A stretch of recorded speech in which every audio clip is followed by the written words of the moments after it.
Hello, good afternoon. Hello, good afternoon. What is your name? I'm Jinky Balatbat Baluyot. Okay, how old are you? I'm 37 years old, last July 7.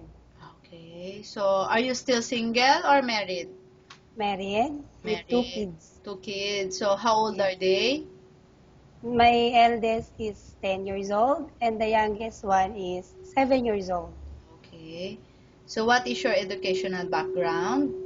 I'm college undergrad, Finnish caregiver. So you finished the caregiving course of 7 months, right?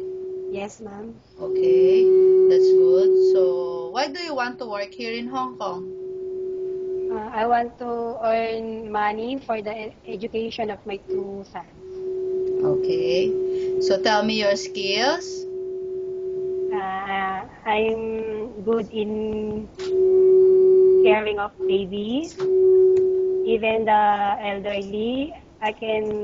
Take I can take care, and I can cook. I can clean the house, Mm, even the housekeeping and the house management.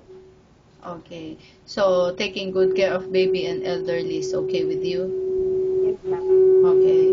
So anything you want to tell to the employer? Hi, ma'am, sir.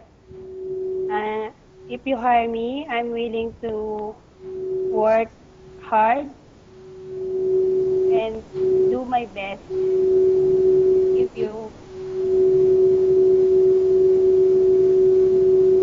Okay. hire me as a domestic helper. Okay. So that's all. That's all, ma'am. Thank you. Okay. Thank you very much. The interview is finished.